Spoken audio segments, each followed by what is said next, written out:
Hello everyone, so welcome back to my YouTube channel Business World. Guys, don't forget to like, share and subscribe my YouTube channel for the CBSE updates, IGNOU updates and for studying the 12th business studies. And yes guys, I am also discussing the CBSE sample question paper of 12th business studies on my YouTube channel, and yesterday also I have announced and today again I am going to announce. Guys, after discussing the sample question paper of the session 2022-2023, I will discuss sample question paper of the previous years as well one by one. कोशिश करूँगी जितना maximum sample paper cover हो पाए मैं कर दूँगी। Yes guys, तो आ जाते हैं वापस से अपनी वीडियो पे। आज का टॉपिक है guys suitability of functional structure. Functional structure क्या है, उसके क्या एडवांटेजेस हैं, क्या डिसएडवांटेजेस हैं, ये हम लोग ऑलरेडी कवर कर चुके हैं। सभी वीडियोस मेरे चैनल पर अपलोडेड हैं। आज एक बार डिस्क्रिप्शन बॉक्स में फंक्शनल स्ट्रक्चर से रिलेटेड मैंने जो भी करा है अपने चैनल पर उसका लिंक मैं प्रोवाइड कर दूँगी। अब हम बात करते हैं guys suitability of functional structure, मतलब कि कौन सी ऑर्गेनाइजेशन के अंदर हम फंक्शनल स्ट्रक्चर करें, मतलब कौन सी ऑर्गेनाइजेशन के अंदर वो सूटेबल रहेगा। तो हमारे पास 5 बेसिस हैं जिसको हम कंसिडर करेंगे जब भी हम कोई स्ट्रक्चर बनाने जा रहे हैं ऑर्गेनाइजेशन के अंदर। तो देखो, सबसे पहली बात तो है specialisation.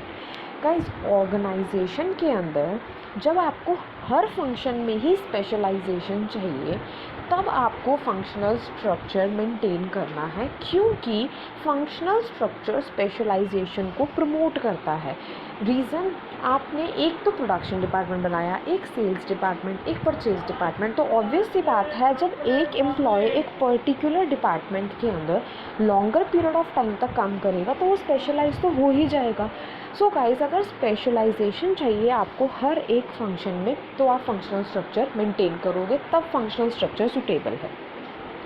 Second guys, single product. Guys, जब ऑर्गेनाइजेशन एक ही प्रोडक्ट के अंदर डील कर रही है तब फंक्शनल स्ट्रक्चर सूटेबल होता है, क्योंकि अगर वो मल्टीपल प्रोडक्ट्स में डील करती है तो हमें डिविजनल स्ट्रक्चर सूटेबल रहता है, राइट। नेक्स्ट हमारे पास आता है गाइस लिमिटेड रिसोर्सेज। देखो, कई बार ऐसा होता है कि ऑर्गेनाइजेशन जो है उसके पास रिसोर्सेज बहुत लिमिटेड होते हैं। अब लिमिटेड रिसोर्सेज की अगर मैं बात करूँ तो चाहे मैं ह्यूमन रिसोर्स की भी बात कर सकती हूँ या मैं जो फंड्स अवेलेबल हैं उसकी रिसोर्स की भी बात कर सकती हूँ, ठीक है।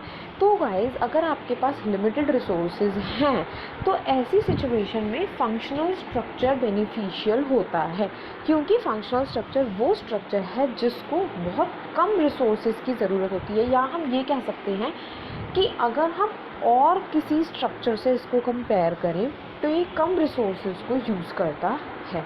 तो लिमिटेड रिसोर्सेज के अंदर फंक्शनल स्ट्रक्चर ज़्यादा सूटेबल है। नेक्स्ट आता है guys function a basis for division of work. देखो, हमें पता है कि ऑर्गेनाइजेशन के अंदर एक पर्सन सारे काम नहीं कर सकता, इसलिए हम काम को डिवाइड कर देते हैं, ठीक है। अब जब आपने अपनी ऑर्गेनाइजेशन में फंक्शन के बेसिस पे काम को डिवाइड किया हुआ है लोगों में, मतलब आपने 10 लोगों से कहा कि तुम प्रोडक्शन का फंक्शन करोगे, आपने 10 लोगों से कहा तुम सेल्स का फंक्शन करोगे, 5 लोगों से कहा तुम परचेज़ का फंक्शन करोगे, तो मतलब आपने ऑर्गेनाइजेशन में परफॉर्म होने वाले फंक्शन के बेसिस पे अपने काम को डिवाइड किया हुआ है। तो ऐसी सिचुएशन के अंदर फंक्शनल स्ट्रक्चर ज़्यादा सूटेबल होता है। नेक्स्ट हमारे पास आता है गाइस ट्रेनिंग अ नीड। देखो, ट्रेनिंग अ नीड का मतलब क्या है, जब आपको ये लगता है कि भाई मेरे को अपने एम्प्लॉयज़ की एफिशिएंसी को इम्प्रूव करने के लिए और जो भी ऑर्गेनाइजेशन में फंक्शंस परफॉर्म करने हैं उनको एम्प्लॉयज़ से परफॉर्म करवाने के लिए मुझे उनके अंदर कुछ स्किल्स ऐसी हैं जिसके लिए मुझे ट्रेनिंग प्रोवाइड करने की ज़रूरत है, ठीक है। तो गाइस, फंक्शनल स्ट्रक्चर बेनिफिशियल है क्योंकि फंक्शनल स्ट्रक्चर के अंदर जो ट्रेनिंग कॉस्ट होती है वो कम होती है। इसीलिए जब ट्रेनिंग एक ज़रूरत है ऑर्गेनाइजेशन के अंदर तो हम कोशिश करते हैं कि हम फंक्शनल स्ट्रक्चर को मेंटेन करें। तो गाइस, ये आपके पास 5 पॉइंट्स हैं। अगर आपको पेपर में क्वेश्चन आता है कि सूटेबिलिटी बताओ फंक्शनल स्ट्रक्चर की, तो आप ये 5 पॉइंट्स को एक्सप्लेन कर सकते हैं। प्रॉपर डिटेल में मैंने आपको समझा दिया है, राइट गाइस। स्टिल कोई डाउट हो तो आप मेरे को एक बार कमेंट बॉक्स में लिख देना, मैं वहाँ पर आपका डाउट क्लियर कर दूँगी। एंड येस गाइस, जितना ज़्यादा हो सकता है चैनल को आप प्रमोट करवाइए and stay tune. After few hours I will upload the video of the sample question paper. ठीक है, कुछ क्वेश्चन हम ऑलरेडी डिस्कस कर चुके हैं, उससे आगे के क्वेश्चन अब मैं आज की वीडियो में डिस्कस करूँगी। Bye bye everyone.